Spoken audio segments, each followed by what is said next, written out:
Financial accounting is a computer based test, ठीक है। इसके अंदर जो आपका फॉर्मेट होता है वो होता है 35 क्वेश्चंस आते हैं of 2 marks each, same 70 marks, और 2 क्वेश्चंस आते हैं 15 मार्क्स के, 2 क्वेश्चंस ऑफ 15 मार्क्स ईच, ठीक है, 30, ये रिलेटेड होते हैं। इसके अंदर जो मेन आपका कवर होता है वो होता है आपका consolidation, preparation of your final accounts. तो ये यहाँ पे टास्क नहीं होते, जैसे अभी हमने क्वेश्चंस करे ना 1 मार्क इसके, 2 मार्क्स इसके, वैसे ही क्वेश्चंस आए। Consolidation and final accounts, P&L trading, 15 mark का एक क्वेश्चन, 2 क्वेश्चंस होंगे, 30 मार्क्स ये, और 35 क्वेश्चंस 2 मार्क्स ईच, 70 मार्क्स के ये, ठीक है। तो ये जो 70 मार्क्स कवर हो रहे हैं, इसमें किस किस टाइप के क्वेश्चंस आ सकते हैं? 1 ऑप्शन चूज करने वाला, ठीक है, you have to choose 1 option from the multiple options, या फिर you have to choose 2 reasons out of the 4, 2 or more than 2 out of 4 reasons, या फिर आपको एक बॉक्स दे दिया जाएगा, उसमें आपने इनपुट को पंच करना है, the unit, the amount, जो भी आ रही है आपने उस इनपुट को पंच, हाँ इट इज, बट ऐसा क्वेश्चन, हाँ फिल इन द ब्लैंक्स भी हो सकते हैं, या फिर कुछ फिगर लिखने को भी आ सकती है ना, ठीक है, कोई फिगर लिखने को भी आ सकती है कि प्रॉफिट निकाल के बताओ या क्लोजिंग स्टॉक निकाल कर बताओ, एनीथिंग, ठीक है। तो वो आपका consolidated and final accounts, consolidation में से आ सकता है आपके 15 मार्क्स में, एंड फाइनल अकाउंट्स में से आ सकता है आपका 30 मार्क्स का क्वेश्चन चैप्टर, ठीक है। और आपके जो टाइप्स हो सकते हैं कैसे, चूज 1 आउट ऑफ 4 और choose more than 1, 2 option choose कर सकते हैं, 3, वहां पे आपको क्वेश्चन में क्लियरली लिखा होगा चूज 2 विच इज करेक्ट, ठीक है। तो 2 जहां भी आ रहे हैं तो आपके 2 हो सकते हैं, 2 प्रॉपरली लिखा होगा, नहीं तो 1 ही आंसर होगा। उसके अलावा पंचिन वाला होगा, पंचिन मतलब आपको बॉक्स दिया हुआ है, राइट द आंसर वहां पर, और वहां से आप आंसर लिख सकते हो, ठीक है। और 15 मार्क्स के क्वेश्चंस आपके कंसोलिडेशन एंड फाइनल अकाउंट्स में। तो आई गेस हमारा ये वाला पोर्शन जो है consolidation and final accounts are more scoring, क्योंकि 2 चैप्टर्स अगर 30 मार्क्स हमें दे जाते हैं क्या प्रॉब्लम है, राइट? हाँ जी, no negative marking, nothing, online test जैसे पहले हमारा F2 है, ठीक है। अब इस वाले में वी हैव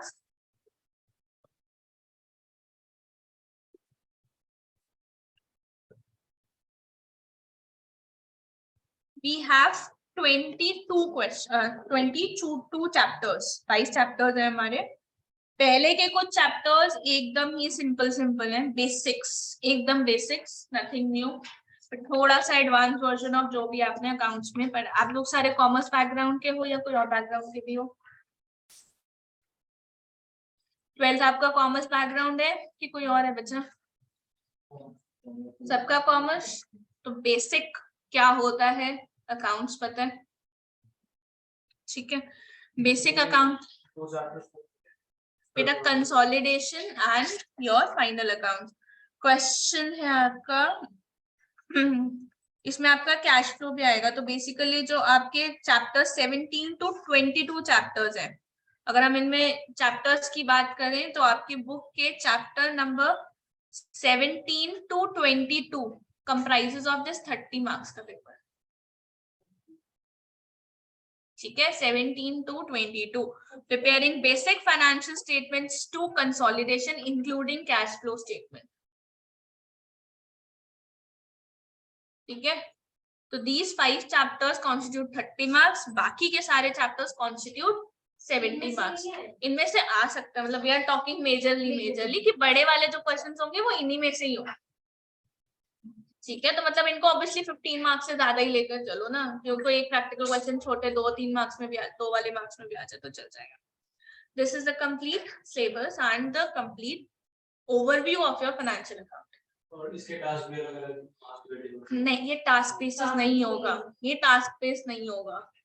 ये अब आपको फाइनल अकाउंट बनाने हैं तो बैलेंस शीट में आपसे करंट असेट्स की वैल्यू पूछ ली जाएगी, बैंक की वैल्यू पूछ ली जाएगी, कैपिटल, बट मतलब मैं वही कह रही हूँ ना, बट अगर आपसे नीचे यहाँ पे बैलेंस शीट का टोटल पूछ रहे हैं तो क्या गलत 2 मार्क्स का क्वेश्चन गलत ना, तो कहीं ना कहीं हमने कोई ना कोई और गलती करी होगी, तो इट इज कहीं ना कहीं रिलेटेड विद ईच अदर ना। सेपरेटली तो आप कह सकते हो हाँ सेपरेटली है, ठीक है, एक को सही आपने इनपुट पुट कर दिया होगा because it is computer based, तो अगर आपका यहाँ पे इनपुट सही आ रहा होगा कोई फर्क नहीं पड़ता यहाँ पर आ रहा है कि नहीं आ रहा, या अगर आपने टोटल यहाँ सही पुट कर दिया ऊपर आपने कुछ भी गलत लिखा उसको फर्क नहीं पड़ेगा बिकॉज इट्स कंप्यूटर, उसके यहाँ पे फिगर आ रही है तो आ रही है ना। ये भी रेंज नहीं होता है, ये भी रेंज में, मैं यही आगे बोलने वाली थी, और ये कुछ रेंज में होता है। फॉर एग्जाम्पल अगर आपका आंसर आ रहा है यहाँ पे 141550, the computer has certain range, range कैसे 141,500 से 141,600 के बीच में भी अगर आप आंसर दोगे तो that is also correct because it is computer, कोई आर्टिफिशियल इंटेलिजेंस है ये, कोई बंदा नहीं टेक करता, एक रेंज लेकर चलते हैं हम, 50-50 ठीक है। या अगर आप पॉइंट्स में भी ले लो तो पॉइंट्स में अगर 141.65 आ रहा है एंड यू हैव रिटन 141.50 तो वो एक रेंज चलती है, ठीक है। तो इतना आपके पास एरर ऑफ उसका है, बेनिफिट है, लिखा होता है कितनी रेंज है पर क्वेश्चन, नहीं पर क्वेश्चन का रेंज नहीं लिखा, that is understood, obviously artificial intelligence है ना, मैं वही तो कह रही हूँ ना, कोई ह्यूमन उसे चेक नहीं कर रहा तो उनको वो रेंज लेकर चलना पड़ेगा, थोड़ा बहुत तो ऊपर नीचे चलेगा ना, थोड़ा बहुत, बट जिसका आई एग्जैक्ट आंसर रहा है तो उसमें तो आप ऊपर नीचे क्या ही करोगे, ठीक है। क्लियर है, बेसिक एकदम क्लियर है, बढ़े आगे। Let's start with chapter number 1, introduction to financial reporting.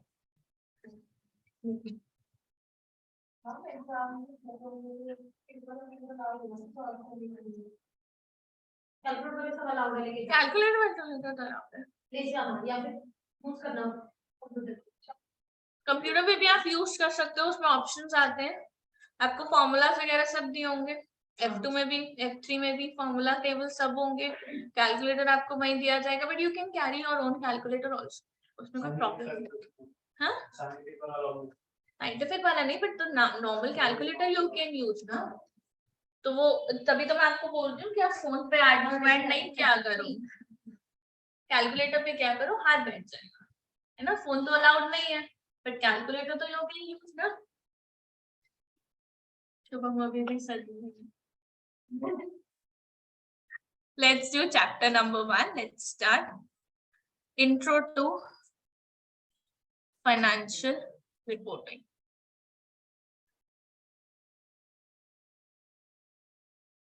Class 1.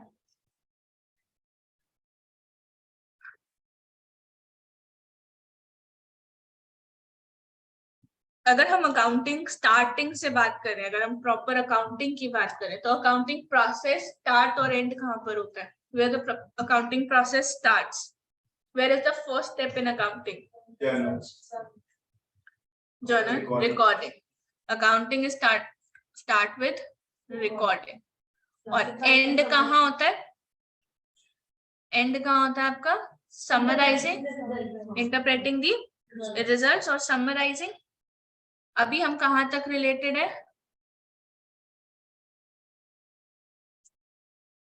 क्या होगा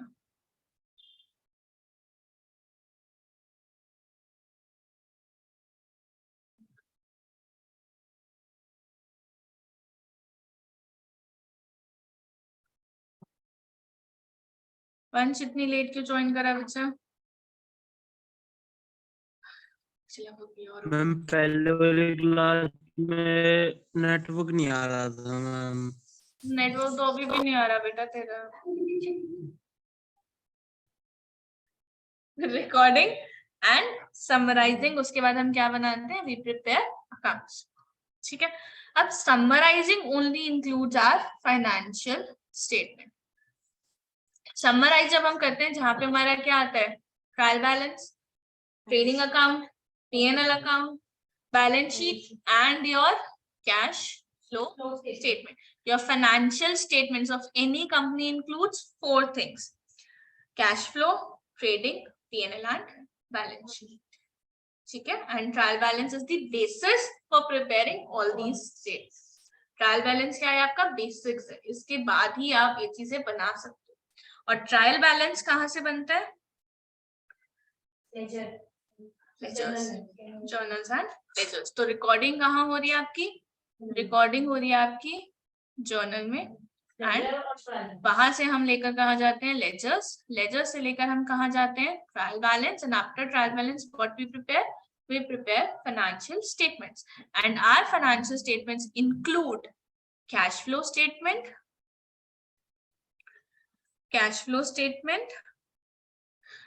statement of profit and loss, statement of profit and loss, statement of financial position,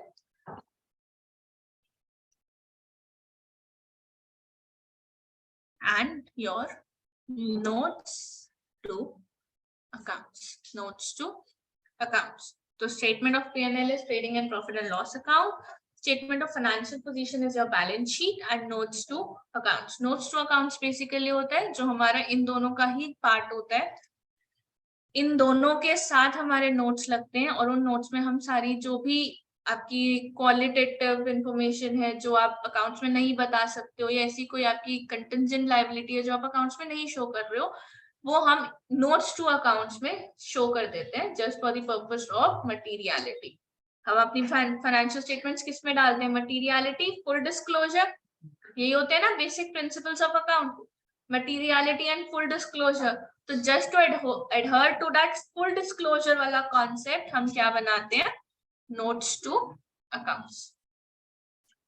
ठीक है?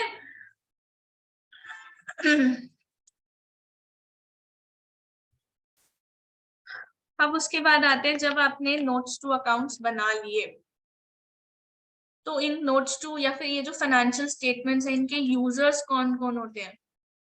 अब ये फाइनेंशियल स्टेटमेंट्स आपने बनाई है, तो इसके कुछ ना कुछ कोई ना कोई यूजर होगा जिसके लिए आपने बताई है। एग्जैक्टली।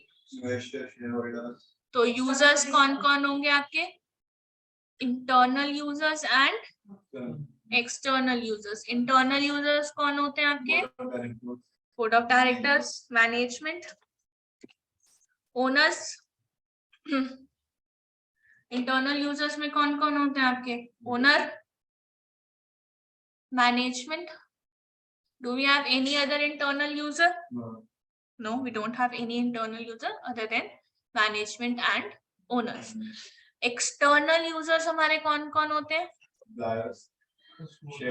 सबसे पहले होते हैं हमारे external users employees. After owner and management, those who are interested in our business is employees. ठीक है? क्यों? क्योंकि वही देखेंगे ना भैया ग्रोथ कर रही है या नहीं कर रही, हमें काम करना है कि छोड़कर जाना है, ढूंढना शुरू कर दो। अब ट्विटर के साथ क्या हुआ? अगर न्यूज पढ़ रहे हो तो हो रहा है ना, कितने एम्प्लॉइज लेड ऑफ, कितनों को वापस बुलाया गया। अभी तक क्या हो रहा है? एम्प्लॉइज आर नॉट इवन, किसी को कुछ पता भी नहीं है ना। तो आफ्टर ओनर्स एंड मैनेजमेंट जो सबसे ज्यादा इंटरेस्टेड है आपकी कंपनी, वो कौन है? आपके एम्प्लॉइज। आफ्टर एम्प्लॉइज फिर वो सारे आ जाते हैं। आफ्टर एम्प्लॉइज कौन कौन आ जाता है? आपका सप्लायर्स, आपके शेयर होल्डर्स, ऑलमोस्ट सारे शेयर होल्डर्स के बाद कौन होते हैं आपके? इन्वेस्टर्स। इन्वेस्टर्स के बाद कौन होते हैं आपके? कस्टमर्स। यहाँ पर सप्लायर्स के साथ साथ और कौन आ जाता है आपका? लेंडर्स। कस्टमर्स के साथ कौन होते हैं आपकी? General public. एक और रह गया बंदा major, main important, government. Exactly, और साथ के साथ आपके competitors. Competitors are also interested in your financial position.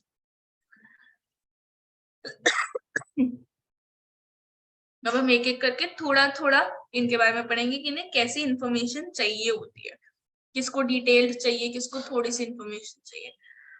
तो लेट्स स्टार्ट विद, जो मैंने आपको बोला majorly Users of financial statements. yes, users of financial statements. Let's start with employees. Employees थोड़ा सा ये बच्चा, ठीक है। अब आते हैं आपके एम्प्लॉइज। एम्प्लॉयज को किस चीज में इंटरेस्ट होगा? ग्रोथ, सैलरीज, अगर हम पेमेंट की बात करें तो किस में होगा? इंटरेस्ट इन सैलरीज, बेनिफिट्स कि हमें कितना मिल रहा है, सीनियर मैनेजमेंट कितना ले रही है ना। एम्प्लॉयज, अगर कोई भी employee, you as an employee अगर अपनी फर्म की ही बैलेंस शीट खोलोगे तो सबसे पहले क्या देखोगे? साथ वाले बंदे को कितनी सैलरी मिल रही है ना, यही देखोगे ना। या सेम लेवल पे देखोगे या अपने ऊपर वाले लेवल पे देखोगे कि अगर मुझे 10,000 मिल रहा है तो वो कितना ले रहा है? 25,000, 30,000, why there is a gap, है ना। तो what employees are interested in? They are interested in knowing the salaries and benefits enjoyed by the senior management. उसके अलावा उनके अपना डिविजन का प्रॉफिट कितना हो रहा है। If you are in production department, तो आपको जानना है कि भाई हम कितना प्रोड्यूस कर पा रहे हैं, we are on a profitable side or loss side. क्योंकि ऑब्वियसली अगर आपका डिपार्टमेंट सही काम नहीं कर रहा तो एंड में तो आप ही को आके डांट पड़ेगी ना, है ना।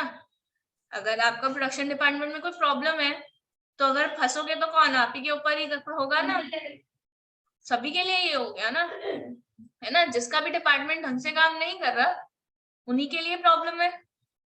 फिर आप ही कोई टारगेट दिए जाएंगे, आपकी सैलरी में कम कर दिया जाएगा कि भैया हम कमीशन बेस्ड कर देंगे। प्रॉब्लम किसके लिए? उस डिपार्टमेंट के बंदे के लिए। तो यू वांट टू नो कि हमारा डिवीजन प्रॉफिट कर रहा है या नहीं कर रहा। तो एम्प्लॉयज किस किस में इंटरेस्ट होंगे? एम्प्लॉयज इंटरेस्ट होंगे interested in salaries, interested in salaries and benefits enjoyed by senior management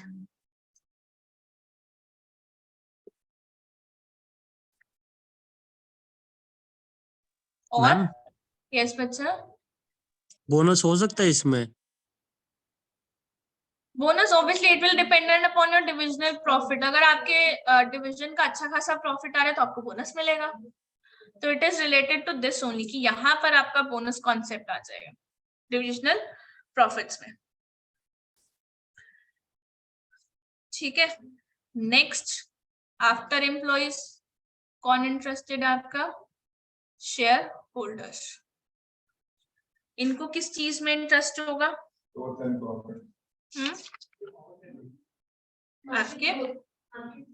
आपका प्राइस कितना इंक्रीज या डिक्रीज हो रहा है। If you are earning profits तो ऑब्वियसली आपको डिविडेंड भी मिलेगा, डिविडेंड मिलेगा तो आपका जो रेट है मार्केट में वो इंक्रीज होगा, तो you can easily earn profits through selling and buying.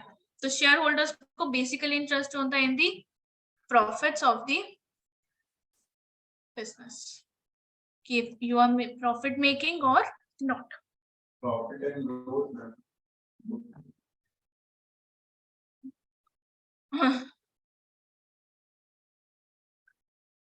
Next आ गए आपके इन्वेस्टर्स। नेक्स्ट आ गए आपके investors. Investors and shareholders can be used simultaneously, है ना। shareholders वही मैं कह रही हूँ ना, investors and shareholders can be used simultaneously, but हम investors इस point of view से ले रहे हैं जिनको मतलब large level पे profit मतलब investment करनी है, हाँ। और shareholders are already the हाँ वाकई है future investors। तो investors को किस में होगा? तो मत कंफ्यूज हो, फ्यूचर इन्वेस्टर जिनको भी इन्वेस्ट करना है यार, इन्वेस्टर और जो ऑलरेडी है दो शेयर होल्डर्स। तो डिफरेंस इज ओनली कि एक के पास ऑलरेडी है, एक इन्वेस्ट करना चाह रहा है, ठीक है। तो जो आपके कम बिजनेस में इन्वेस्टर्स इन्वेस्ट करना चाह रहा है उसको किस चीज में होगा इंटरेस्ट? रेवेन्यू में, पोटेंशियल प्रॉफिट्स, पोटेंशियल प्रॉफिट्स में होगा, ठीक है। पोटेंशियल प्रॉफिट्स में होगा और किस में होगा? Market share of the company. Past performance में कि कैसे परफॉर्मेंस चलती आ रही है, इस साल में तो प्रॉफिट हो रहा है, क्या पिछले सालों में भी प्रॉफिट हो रहा है कि अभी once in a blue moon वाला प्रॉफिट है ना, आपकी पास्ट परफॉर्मेंस में। उसके अलावा आपकी गुडविल में, वो तो ठीक है, ठीक है। और सिक्योरिटी ऑफ देयर इन्वेस्टमेंट, ये दोनों में पॉइंट आ सकता है कि अगर मैं इन्वेस्ट कर रही हूँ उसके अंदर तो मेरी इन्वेस्टमेंट की सिक्योरिटी कितनी है, कहीं ये लेकर भाग तो नहीं जाएगा। The security of my investment. Investors को इसमें भी इंटरेस्ट हुआ कि जो एम्प्लॉइज है उनकी growth है, उन्हें क्या कर, तुम एम्प्लॉइज को जैसे मर्जी रखो, अब ट्विटर के शेयर लेने जाओगे तो ओनर के बेसिस पर लोगे ना, या ट्विटर कैसे परफॉर्म कर रहे हैं उनके basis. If you by any of the Twitter share तो आप ये देखोगे ना कि वो परफॉर्म कैसे कर रही है, वो अपने एम्प्लॉइज के साथ जो मर्जी करे, तुम्हें क्या करना। विल नॉट, हाँ वो तो उसका इंटरनल मैटर है। विल नॉट इंटरेस्टेड कि वो कितने लोगों को फायर कर रहे हैं, कितने लोगों को रख रहा है। आपको पता है कि अब इस बंदे ने खरीद लिया तो ट्विटर के shares will go sky high. उसने बोल दिया है इन 5 years my shares will touch this much amount। तो एज एन इन्वेस्टर आप उसकी वर्ड्स पर ध्यान दोगे ना, कि अगर जितनी बिजनेसेस वो अभी तक ऑपरेट कर चुका है, अगर उसने उसका प्रॉफिट इंक्रीज कर दिया तो इसका भी कर देगा। वो एम्प्लॉइज के साथ जो मर्जी करे, है ना। एम्प्लॉइज की बिहेवियर के साथ कोई इंटरेस्ट नहीं है। Investors are not at all interested, उन्हें प्रॉफिट से लेना देना है ना, उन्हें क्या करना है ना। ठीक। नेक्स्ट इन्वेस्टर्स, नेक्स्ट हमारे यूजर्स कौन हो गए, लेंडर्स। लेंडर्स जिन्होंने आपको पैसा लेंड करना है, जिनका पैसा रीपे हो जाएगा।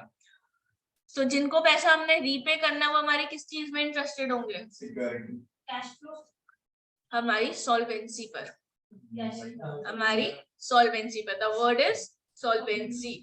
किस पे इंटरेस्टेड होंगे वो, हमारी सॉल्वेंसी ऑफ एन एंटिटी। और ये आपको कहाँ से पता चलेगी सॉल्वेंसी, बैलेंस शीट से। बैलेंस शीट से सॉल्वेंसी कहाँ से पता लगेगी, बैलेंस शीट से तो पता लगेगी आपकी फाइनेंशियल पोजीशन से। आपकी फाइनेंशियल पोजीशन से आपकी सॉल्वेंसी पता चलेगी ना। अगर आपने कोई लोन लिया हुआ है long term, are they backed by any security, यही क्वेश्चन आप देखोगे ना एज अ लेंडर। अगर आपने पैसा देना है तो आप क्या देखोगे कि अगर लॉन्ग टर्म लोन ये ले रहे हैं तो कोई सिक्योरिटी है या नहीं है। ठीक है, कोई जितने असेट्स हैं कहीं सारे मॉर्गेज तो नहीं हुए पड़े, क्योंकि बैलेंस शीट में तो एसेट आ रहा है। तो whether all are not mortgage, आप बैलेंस शीट के बेसिस पर तो भैया लोन दे दो। लेकिन जब आप अंदर गए तो आपको पता लगा यार इनके एसेट तो इनके हाथ में कोई है ही नहीं, सारे के सारे इन्होंने मॉर्गेज कर रखे हैं। तो आपकी तो गई ना, सारा पैसा गया, आपको तो लगेगा भैया आप तो वापस ही नहीं आना। तो as a lender you want to know the financial position plus the security of an asset or security of your loan, long term borrowings का क्या security उन्होंने दिया हुआ है। ठीक है। और ये सारी चीजें आपको कहाँ से पता चलेंगी, आपकी फाइनेंशियल पोजीशन से। हम कैसे पता करेंगे फिर ये तो मॉर्गेज है या नहीं? वो आपको आपके नोट्स टू अकाउंट्स पे पता चलता है। फाइनेंशियल पोजीशन आप backed up by notes to accounts, उसमें लिखा होता है कि ये जो मेरा एसेट है it is a collateral security to this much loan, या फिर ये जो मैंने लॉन्ग टर्म लोन लिया हुआ है उसके हम ब्रैकेट्स में लिख देते हैं बैलेंस शीट में कि इसका हमने सिक्योरिटी दिया हुआ है ये वाला एसेट, या डिबेंचर्स है तो these are secured by this much asset. तो everything is written in the financial position itself. जब आप इसके नोट्स टू अकाउंट्स देखोगे किसी बड़ी भी एंटरप्राइज के, अगर कभी टाइम मिले and you search online Reliance की बैलेंस शीट या किसी की बैलेंस, तो वो आपका तो बेसिक कॉन्सेप्ट ही हिल जाएगा ना, materiality and full disclosure. Accounting is all about materiality and full disclosure. If you haven't shown any full disclosure तो भैया फिर तो आपका फाइनेंशियल स्टेटमेंट से गलत है, फिर तो आप विश्वास करने लायक ही नहीं हो। तो जिनको यार ऑब्वियसली जो ये आपके जो कौन सा था सत्यम वाला फ्रॉड हुआ था, वो कहाँ थे फुल डिस्क्लोजर वाला। उन्होंने तो अच्छी खासी विंडो ड्रेसिंग करी हुई थी ना, आप देखो तो बहुत सारी चीजें दिख रही हैं और पीछे कुछ नहीं था। विंडो ड्रेसिंग ही तो बोलते हैं ना इसको। मोस्टली कंपनी को होता है कि उनको दिखाने हाँ ऐसा होता है किसी अब अगर आप you want to invest 100,000 billions in one company तो ऑब्वियसली आप देखोगे ना कि ये जो लॉन्ग टर्म लोन है अगर आईसीआईसीआई वालों से लिया, कॉल आईसीआईसीआई वाला कि भैया इन्होंने लोन लिया तुमसे लिया हो तो कोई सिक्योरिटी भी दी हुई है तुमको। यू आर सच, आप लेंडर्स हम तुम तो होंगे नहीं। Obviously lenders are high profile persons, तो वो तो बैंक वालों से डायरेक्टली पूछ लेंगे ना यार तुम्हारा ये लोन आ रहा है इस कंपनी का। हाँ तो ऑब्वियसली दे स्टडी, तो स्टडी वो कहाँ से करेंगे, सिर्फ फाइनेंशियल पोजीशन। उन्हें वो बैलेंस शीट का एक पेज चाहिए कि ये असेट्स है ये लायबिलिटीज है, वो अपने आप निकाल लेंगे कि कंपनी इतनी सॉल्वेंट है कि नहीं है। उन्हें और कंपनी में अंदर जाने का कोई जरूरत ही नहीं है। हाँ लेकिन फिर भी इसमें भी तो हो सकती है ना विंडो ड्रेसिंग मतलब कि मैं वही तो कह रही हूँ, इतना तो आप रिसर्च करोगे ना। आप 10-20 रुपए का ले ली, तो वो तुम्हारी गलती ना। वो ऐसे कुछ कहना मतलब ऐसी कंपनी नहीं, इसलिए जरूरी नहीं है शुरू करना कि अगर ऐसी कोई कंपनी नहीं है, अकाउंटिंग स्टैंडर्ड तो सबके सेम है। मतलब ऐसा होता है कि मतलब कैसे समझाना चाह रहा है, सोच ले, आराम से सोच, क्या वर्ड कहना चाह मतलब रहा है। अलग लाइन में है, जैसे इलेक्ट्रॉनिक का कोई भी लगा लो इंडस्ट्री, कोई स्पेसिफिक इंडस्ट्री है, ऐसी कोई स्पेसिफिक इंडस्ट्री नहीं है। Every industry has to adopt to AS1, और AS1 क्या कहता है आपका, पढ़ा है अकाउंटिंग स्टैंडर्ड्स, है ना। AS1 क्या कहता है, full disclosure, and you have to follow AS1। लेकिन जब बैंकिंग का स्टेटमेंट बनाया जाता है, बैंकिंग सेक्टर का फाइनेंशियल स्टेटमेंट बनाया जाता है, तो उसका फाइनेंशियल स्टेटमेंट बनाने का भी तो तरीका अलग है। Bank, you're talking about banking, no one is going to lend money to banking का, है ना। और किसका अलग होता है, insurance and electricity, these are 3 companies जिनका सेपरेट बनता है ना। और इन तीनों में ही no one is going to lend. Electricity company में भी कोई लेंड करने नहीं जा रहा, no one is interested in lending, interested क्या आप लेंड कर ही नहीं सकते हो। इंश्योरेंस कंपनी भी नहीं है, ठीक है ना। बाकी सब ऑटोमेटिक डिपॉजिट आता है, एग्जैक्टली, कोई मतलब कोई बाहर का बंदा तो उसमें लेंड नहीं कर रहा ना, है ना। मैम लेकिन इलेक्ट्रिसिटी कंपनी में तो लेंड कर ही सकता है या इन्वेस्ट कर ही सकता है। Electricity company can't take deposit from public, can't take deposit from public और can't take loans and borrowings from any other company। मतलब क्यों, उसको तो इन्वेस्टमेंट की जरूरत पड़ेगी, तो उसको इन्वेस्टमेंट तो आपको गवर्नमेंट ग्रांट मिलेगा ना, उनका रूट कहाँ से होगा, गवर्नमेंट ग्रांट से ना, पब्लिक नहीं कर सकती है ना। वो शेयर्स तो इशू नहीं करते हैं, हम टाटा पावर शेयर इशू तो कर, मतलब जो इलेक्ट्रिसिटी कंपनी है वो टाटा तो पावर। कंपनी है ना। हाँ। Tata power is kind of, अब मैं क्या कहूँ, अभी तो प्राइवेटाइजेशन काइंड ऑफ प्रोवाइडर, हाँ एग्जैक्ट, तो डिफरेंस आ गया ना। तो इलेक्ट्रिसिटी जो ये मेन है इलेक्ट्रिसिटी जनरेशन, वो तो आपकी गवर्नमेंट, हाँ एग्जैक्टली, तो it is a government company ना। 51% और मोर देन 51% भी हेल्ड बाय एनटीपीसी, तो वहां पे जाके आप टाटा या बिरला वहां जाके लेंड तो नहीं कर रहे ना पैसा, ठीक है। तो every company is going to adhere to that AS1, और AS1 आपका क्या कहता है, फुल डिस्क्लोजर। और अगर आपको फिर भी डाउट है तो पूछ लो, कंफर्म कर लो, बट आपको मिलेगी ये सारी इंफॉर्मेशन कहाँ से, आपकी फाइनेंशियल पोजीशन से, ठीक है। तो lenders will look only into financial position of the company. Long term loans backed by security। Next आ जाते हैं आपके सप्लायर्स। सप्लायर्स को क्या जानना होगा, कि उनको पैसा मिलेगा या नहीं मिलेगा, they just want to know if they will be paid or not, और उनको कितने एसेट है आपकी, कितनी लायबिलिटी, उनसे कोई फर्क नहीं पड़ता, बस आपका कितना कैश आ रहा है, कैश बैलेंस है ना, पेमेंट कर दोगे ना, वही वाला सीन है। कैश और बैंक बैलेंस है तो आपको पेमेंट मिल जाएगी। तो they are interested to know only when they will be paid, उनको सिर्फ, ठीक है, सिर्फ और सिर्फ क्या देखेंगे, क्या आपकी कैश फ्लो स्टेटमेंट। कस्टमर्स किस में इंटरेस्टेड होंगे, क्वालिटी कि उनका भैया सप्लाई कंटिन्यू रहेगा कि नहीं रहेगा, सप्लाई क्वालिटी तो नहीं आएगी ना। आप देखोगे कि वो कंपनी बंद तो नहीं होने वाली जिसपे हम इतना रिलाय कर रहे हैं। If you are buying something very important from that company, तो आप किस में इंटरेस्टेड हो, कि हम इस पे रिलाय कर रहे हैं तो कल को ये बंद तो नहीं हो जाएगा। मैगी कंटिन्यू सप्लाई, सब कितने रिलायड थे, उस पे बीच में बंद हो गया तो प्रॉब्लम हुई ना सबको। अब लोग मैगी पे शिफ्ट करने से थोड़ा सा डरते हैं कि फिर बंद हो गई तो क्या करेंगे। अब उन्होंने नए नए ऑप्शन ढूंढने शुरू कर दिए ना, और नए सब्स्टिट्यूट अब आ भी गए। पहले तो था ही नहीं, that was a monopoly for Maggi. जैसे मैगी मार्केट से गई, सब्स्टिट्यूट्स कितने धड़ल्ले से आए, ये पी और पता नहीं क्या क्या आ गया आजकल मार्केट में। Customer loyalty. बट उस टाइम पे तो ट्राई किए थे हमने, सबने किया था यार, यूपी क्या वाई वाई क्या, सब कुछ ढूंढा था हमने।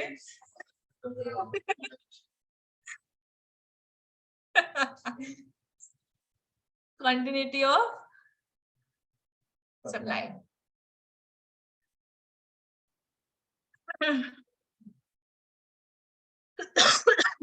और ये कब होता है? जब customer is dependent on that. When customer is dependent on any entity for supply. अगर ये नहीं आएगी तो हम नहीं खाएंगे वाला सीन, जैसे वंशिका कह रही है. She is बहुत ऐसा नहीं थी ना, ऐसा कोई बात नहीं right.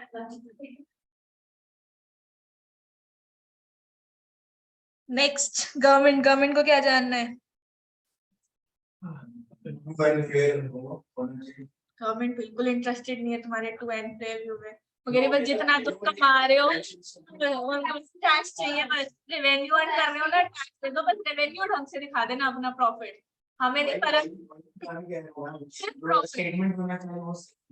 Only the statement of profit and loss. They are not at all interested कि हमने किससे लोन लिया हुआ है, कितना आपका एसेट है.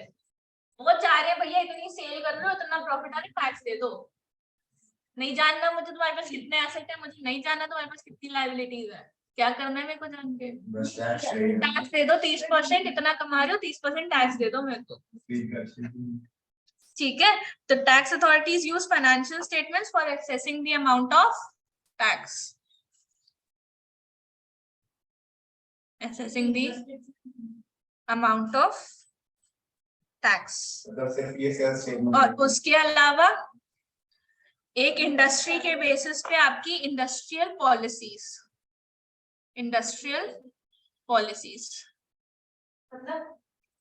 पॉलिसीज बोले तो कि अगर सीमेंट इंडस्ट्री ऐसी है जहां पर अब कुछ चीज मतलब लोग नहीं जाना चाह रहे हैं, तो आप वहां पे ऐसे कुछ बेनिफिट्स देना स्टार्ट कर दो. कोई पहले पॉलिसीज ऐसी बना दो कि लोग start entering the cement industry. हाँ, जैसे अभी startup make in India, you are boosting make in India ना. तो these are industrial policies of the government की बंदे आए मेक इन इंडिया में, बंदे करें स्टार्टअप, एम्प्लॉयमेंट जनरेट करें, एम्प्लॉयमेंट सीख ना करें. तो why they are focusing more on make in India and startup and all.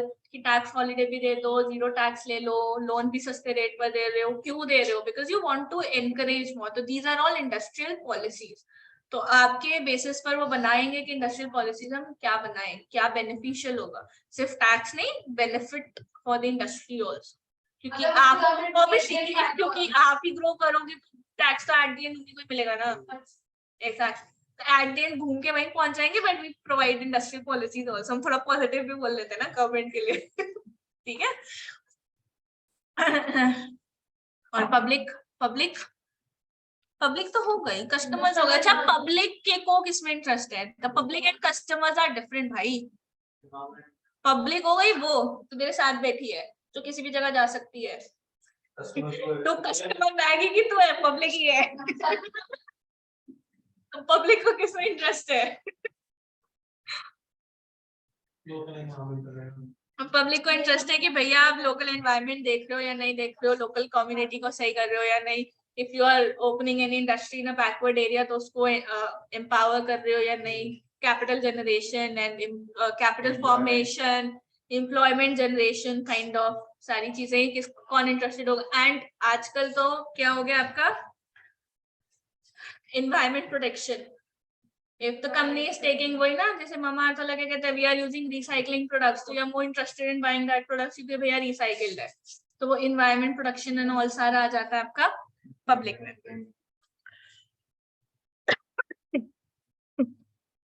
और जब हम इंटरनल पे आते हैं तो इंटरनल आपके मैनेजमेंट एंड बिजनेस होता है, उनको हर चीज में इंटरेस्ट होता है.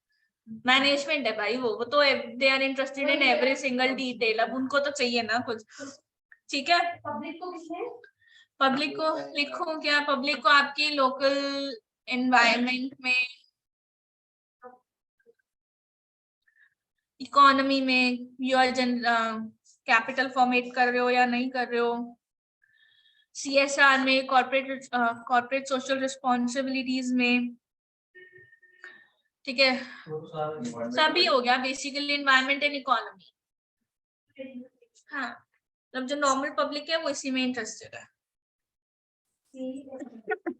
और अगर हम मैनेजमेंट इंटरनल की बात करें तो management is interested in the complete financial statements. कितना प्रॉफिट हो रहा है, क्यों हो रहा है, कितना लोन है, क्यों, उसको सारी चीजों में इंटरेस्ट होगा। यस बच्चा, वही तो आया था अभी। Okay, not test your understanding 1, मैं पूछ रही हूँ, मुझे आंसर चाहिए। Which of the following users, which book नहीं होता, मैं बोल रही हूँ ना, which of the following users do you think require the most detailed financial information to be made available to them? Most detailed financial information. The 4 options are competitors, trade unions, investors, and management of the business. Management of the business. Ma'am trade union Trade unions are employees only, ना? वो trade unions नहीं बनाते थे। ये तो आपके senior management की salary कितनी मिल रही है और आपके डिवीजन की प्रॉफिटेबिलिटी में इंटरेस्ट होगा ना। Trade unions are employees only. Ma'am लेकिन जब हम ओनर ऑप्शन नहीं था ना, तो yes owner will be. Ma'am trade union और एम्प्लॉय दोनों का बाइफरकेट क्या हुआ? ट्रेड यूनियंस किसकी बन रही है? एक्चुअली हां एम्प्लॉय की बन रही, बट स्टिल दोनों में बाइफरकेशन। अब यार देख, trade union can be of different employees also, क्योंकि अब वो एक फैक्ट्री का यूनियन नहीं बनता जैसे वो जब पुरानी 90s वाली अनिल कपूर वाली मूवीज में देखते थे। हाँ, मिल बंद कर दो, नीचे बैठ जाओ। मुझे एक ही मूवी याद आ रही है, I don't know, Kashi Devi and Anil Kapoor वाली movie, I don't know that name of the movie, Ladla I guess. हाँ हाँ, दैट, हाँ अनिल कपूर एंड, तो वो होती है ट्रेड यूनियंस कि सारे एम्प्लॉइज ने डिसाइड करना है कि हमें कितना हाइक चाहिए, कितना बोनस चाहिए, कितनी छुट्टियां चाहिए, everything is decided by that trade union. तो वो हो गया आपका ट्रेड। ओनर्स भी है, देख ओनर्स को भी नहीं इंटरेस्ट, ओनर हाँ पता तो, बट वो नहीं इंटरेस्टेड होंगे ना इतने कि यार प्रोडक्शन करना है। ओनर हम बात कर रहे हैं नीता अंबानी या नकाश अंबानी टाइप, मैम ऐसा कहा जाता है shareholders are the owners of the company, बिल्कुल कहा जाता है।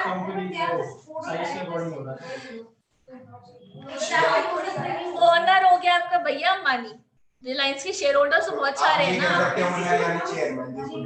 But owner can not be the chairman ना, हो सकता है चेयरमैन सीईओ कोई और हो। मैम अभी जो चेयरमैन है आकाश अंबानी, वो owner of, but not the sole owner of the company ना, मेन तो आपके नीता और वो है ना, उसके हस्बैंड का नाम क्या है, वही वाला। मैम पब्लिक कंपनी का ओनर पता नहीं, तो पब्लिक कंपनी में आपकी गवर्नमेंट होती है ना, ma'am public company government company, but the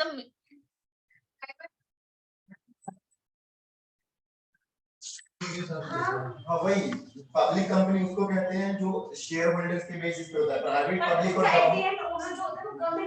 madam private public और गवर्नमेंट तीनों में डिफरेंस होता है। प्राइवेट तो जो बात कर रहा है वो प्राइवेट में ही क्लोजली हेल्ड प्राइवेट कंपनीज होती हैं और नॉर्मल प्राइवेट कंपनीज होती हैं। पब्लिक में कहीं ना कहीं आपकी पब्लिक के साथ साथ गवर्नमेंट भी इंटरेस्टेड होती है। गवर्नमेंट कंपनीज में 51% और more of the holdings are with the government company. हां, वो गवर्नमेंट कंपनी है। मैं बोल रही हूं गवर्नमेंट कंपनीज आर दोस जहां पर आपका 51% से ज्यादा is with the government. Ma'am public company है, पब्लिक कंपनी है, वो पब्लिक कंपनी है, पब्लिक है क्योंकि उसके आगे एग्जैक्टली हाँ 2 मिनट में ना ऐसे हो जाते हो जैसे बस अभी अभी हम गए।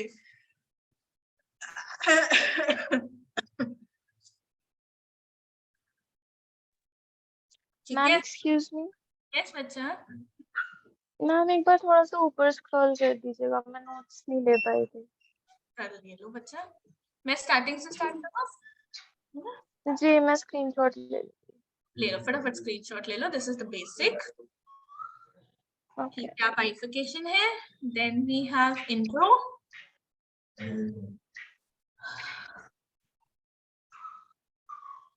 जी then we have users,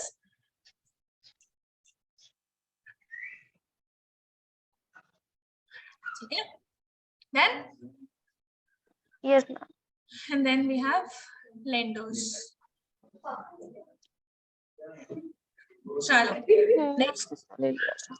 ठीक है, नेक्स्ट क्लास में will try to complete this, क्योंकि हमने ऑलरेडी ये पढ़ा हुआ है, तो हम जल्दी जल्दी से फिनिश कर देंगे, ठीक है। चलो ओके बच्चा लोग, okay bye bye. Okay, thank you, ma'am.